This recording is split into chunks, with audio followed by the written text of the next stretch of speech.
Why do so many questions in regards to the Kohberger family keep rolling out in the wind as if they are guilty of committing a quadruple homicide?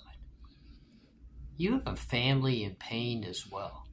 A father, a mother. Their 2 daughters have to endure everything that our society and communities are putting them through, with the question after question after question, and the pointing of fingers, actually even potentially accusing them as the ones that potentially called in a tip on their very own family member, Brian Kohberger. I shake my head because I get it and I understand. The victims' families, they're in pain. They've endured so much because of the loss of their children. And we all hold them dear in our hearts, and we're all seeking true justice for their children. The pain is real. We get it. We understand it. And many of us give them leeway to act and speak as they wish. But at the end of the day, why are so many still digging into the Kohbergers? You don't think that they're in pain as well? Their only son sits in a jail cell in Latah County accused of a quadruple homicide, a horrific crime. He hasn't been proven guilty yet. But it sure sounds, by the way I hear people speaking and by what I read constantly on the social platforms, of people pretty much making them, the Kohbergers, guilty. I'm ARHayes. This is Convict Thoughts, and I'm speaking to you as a man that's willing to sit in plain view and not only acknowledge the pain that I inflicted on the victims of my crimes. Horrific. It's horrible.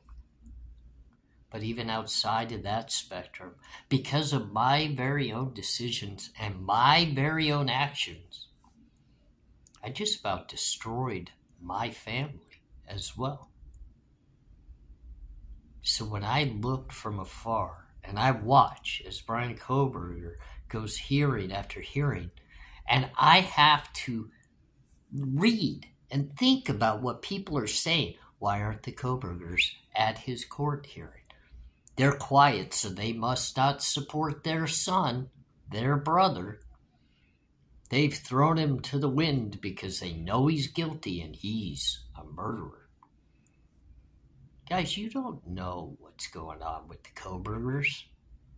I don't know what their everyday life is all about right now, but I know what they're going through because I put my own family through it. Could you only imagine if the Kohbergers truly wanted to arrive in Moscow, Latah County, and walk into that courthouse to support their son, what they would face? Do you get it? Do you understand?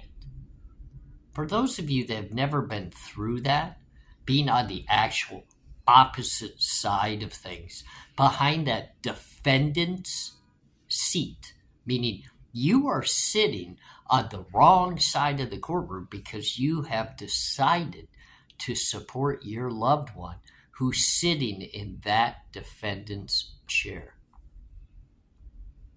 You might as well be sitting right there where he is, because you were deemed just as guilty as he is because you are related to him. The Kohbergers would not be welcome in Moscow, Idaho, and they would not be welcomed in the Latah County courthouse. Do you really think the Gonsalves family would go huddle with the Kohbergers and hold them tight to help them make it through every day? I bet the Kohbergers would go over and hug the Gonzalez very tight. I bet they would show the love, but guess what? If you're on that wrong side of the courtroom, you don't even get the respect that you, as an honest, hard-working individual, ladies and gentlemen, their only wrongs might possibly be money management and unable to earn a good enough income to pay all of their bills, meaning they've had a bankruptcy in their lifetime. Now everybody wants to question whether or not they actually support their son. Meaning, are you good parents or not?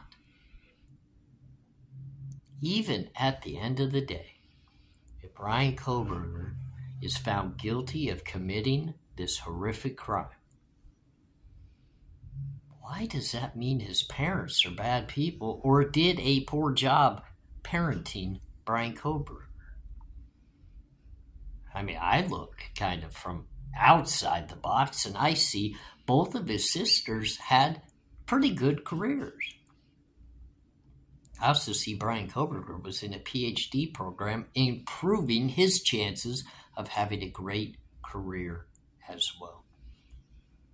All his parents wanted for their children was a chance at success, and they were willing to give them and do anything possible to help them do that. Even when it becomes holiday time, a father struggling financially, willing to fly to Washington State to drive home the 2,500-mile drive with his son because he's afraid to fly. My parents were good people too, just like the Kohbergers. My parents would have gone out and done just about anything to help, support, and love me until my decision making and my actions caused a rift in that. My parents, just like the Kohbergers, had to take a step out of the actual light of the day and hide because they knew the harassment that would be coming their way, just like the Kohbergers are going through now.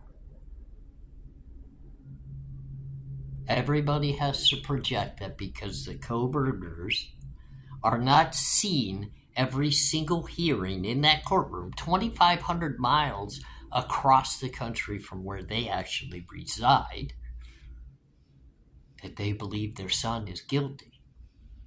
They know he's guilty. They do not support him. You don't know that. You don't know that. And for those to be saying that, that's wrong.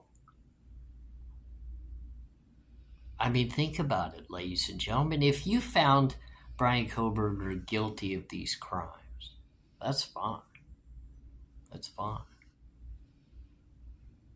You're willing to go out and disrespect the Kohbergers, yet you won't look at Ethan's family,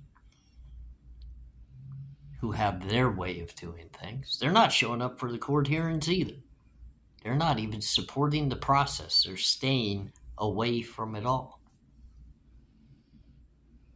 Where did the Mogans go? I don't hear too many people up all over them for not being able to be at the courthouse and support the cause. I mean, we're not even going to get negative about Xana's mother, Kara, because she is enduring a very difficult time herself now, which I'm glad to make this statement that even though she's been incarcerated into the penitentiary, she's making a change in life for the better, and she's earning a potential early release by doing what she needs to do while she's within those bars. Much respect to her. But ladies and gentlemen, have you seen Xana's father or sister at any of the court hearings? What about Ethan's brother and sister? Have you seen them at the court hearings? We don't need to talk about the Casalvas because we know we've seen them, and I'm sure as time moves forward, we'll definitely see more and more of them. So we don't even need to bring them into the discussion. But I don't see the other families on the victim side, and nobody's talking about their lack of support. I mean, at the end of the day, the conversation is very real and it's very serious. Everybody's going to handle the situation to the best of their abilities and protect their loved ones the best that they can. The Kohbergers cannot be in that courtroom. Whether they wanted to be or not, it would not work. The town of Moscow would not welcome or support them being there, for one. And all the guilters would be terrorizing them, even possibly standing in front of the courtroom. Every time they tried to make their way into that very courtroom, people would be disrupting their peace. And come on, think about the mainstream media. Could you only imagine if the Kohbergers were trying to get into the courtroom? News Nation, Nancy Grace, everybody would be there, and it wouldn't be to cover the actual hearing and the things happening within the case. It would be to terrorize the Kohbergers.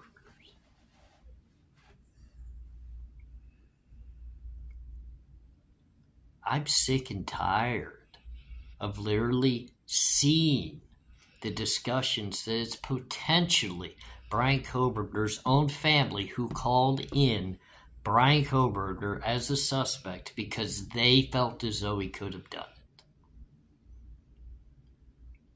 We would have known. I'm telling you right now, even Brian Kohberger, who seems to many, as they say, to be emotionless, that would have affected his decision on how he would have proceeded into this case. They wouldn't be requesting who the informant information was and all the witnesses and all of this, because if Brian Kohberger's own family was the one that called it, even like what other people have wanted to say, that they were so concerned it was possibly him that they went out to check his car. Do you know how silly that sounds? Do you know how silly that sounds? That the sisters were so concerned that Brian Kohberger could potentially be the mass murderer that took all 4 lives in Moscow, Idaho, that they pranced their little selves out of the house around the holidays, right around Christmas, to go check his car. Common sense. Common sense. I scream this on a daily basis. Common sense. His sisters didn't have to go out and check the car. One, the father rode home 2,500 miles across the country in that very car. You don't think he would have got a sense there was something wrong if there was blood splatter or issues within that car? You don't think it would have been noticeable? I mean, on top of that, don't you think if the sisters were really that concerned that Brian Kohberger could potentially be the quadruple homicide individual in this case, and they felt as though he had done it, that their entire family would feel the pressure that they could potentially be at risk? They could potentially be in danger. Because once an individual has taken 4 lives and they're legitimately on the run, and Brian Kohberger's, he's got some brain cells up there. He would have known with the 2 pullovers on the way across the country that they were potentially onto him. That would put his family at even more risk and danger. But more so of that, Kohberger's entire way of dealing with day-to-day life moving forward would have changed to the point his family wouldn't have had to creep out of the house to go look at his car to know there was something wrong. They would have sensed it within Brian Kohberger, and the family that they seem to be, the loving family, would have most likely done the same thing as my family. They wouldn't have picked up the phone and dialed the number to the authorities to give their concerns. No, they would have done the same thing my family did with me. Stood right eye to eye before me, my family, looked me in the eye and implored me to either turn myself in or call the authorities myself and discuss my potential involvement. I get it. Everybody wants to say he was acting odd. He was wandering around the house in his drawers, packaging stuff up into baggies and throwing it in the garbage. Okay, it was the neighbor's garbage. So be it. So what? My issue with all of that conversation that's going on and all the people pointing at his family as being the ones that turned him in, that they were concerned and blah, blah, blah, blah, blah. They spent the holiday with him. They spent Christmas with him. He was there for a while. And if the investigators and everybody had all this issue with the things he was doing, where's all the recording of it? Where's the pictures?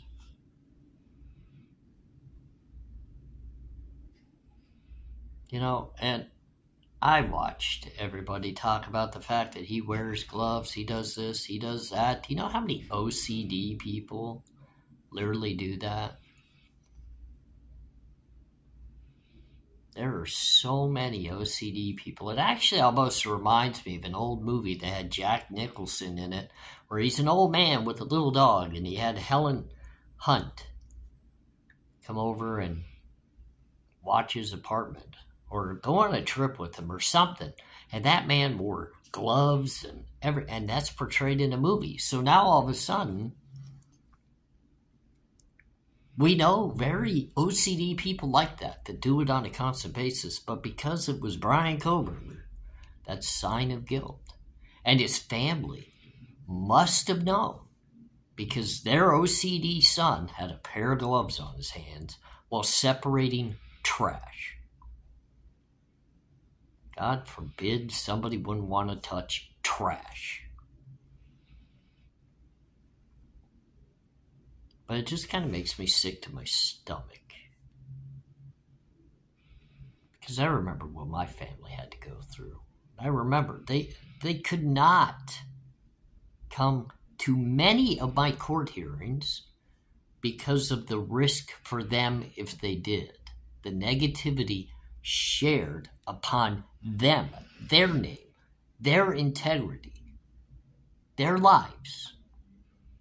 Everybody wanted to portray that negativity onto my family, just like so many are doing to the Kohbergers. And at the end of the day, what did they do wrong? Why do they have to hide? Did they commit a crime? Did they do something that now they need to be looked at in a negative manner and discussed as if they are the snitches that gave up Brian Kohberger. No, they're not. I'm telling you, we would know. And guess what, ladies and gentlemen? If that were the case, they would all be testifying in court. And Brian Kohberger would know this. He would know it. And Taylor would know this.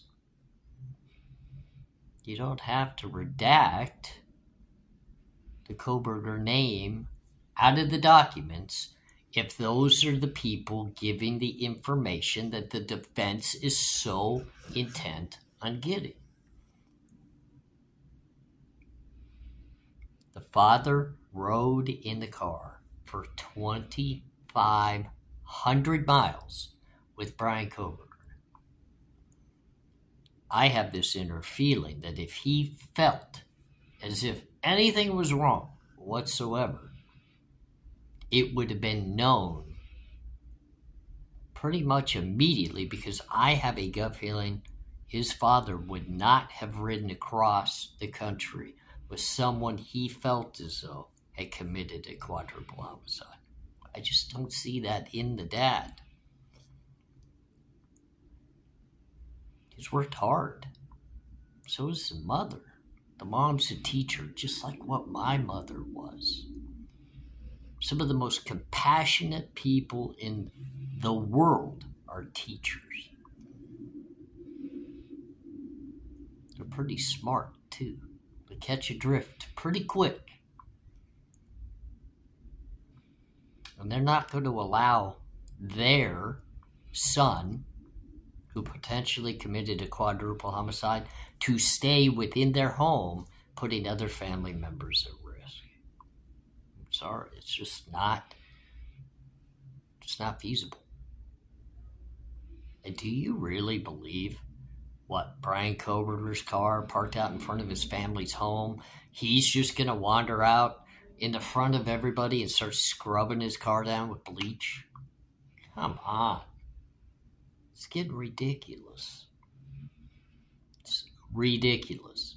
If law enforcement, when they pulled him over twice in Indiana, had any inkling when they looked into that car that there was something in that car that portrayed the crime that was committed in Idaho, that car would have been taken into custody immediately at that stop. It would have been a detainment hold on Brian Kohberger so that they could discuss things with him. It's called an investigative hold. We've talked about this before. They got 72 hours. They could throw your little butt into a jail cell, him and his father. Take that car, and if they see anything with the visual eye in that car, it's immediately a search warrant, and the evidence is obtained. But I know in that discussion, when we talk about that, because everybody thinks he cleaned his car, most likely, with bleach and blah, blah, blah, they're going to say he did it before he took the road trip. So, yeah, that makes sense, too. You know you're potentially going to be on the radar, because if you committed a quadruple homicide, you on the inside would feel as though they're lurking, they're coming for me. You're just going to hang out and clean your car with bleach in front of everybody at the apartment complex. You're going to go do it over, by the Albertsons. You're going to do it at the college. Oh, yeah, no. It's real funny, though. I mean, if he truly felt like his car needed to be cleaned because of the catastrophe of blood everywhere, would he have driven the next morning to Albertsons just to go mingling and shopping in public? That's why common sense is huge in life. And that's also why it's so frustrating to sit down and listen to the things that people just say without thinking them out. The Kohbergers are not criminals, no matter whether their son is or isn't. The family's not. But at the end of the day, they've been on trial the entire time, along with their son. Sadly, many have already found them guilty too. ARHayes, it's been Convict's Thoughts, and the best way to sum it all up is we, as a society, as a community, need to show more love and think about the feelings of others based upon the accusations that we continuously make on people that have been charged with nothing. Have a good night. Talk again soon.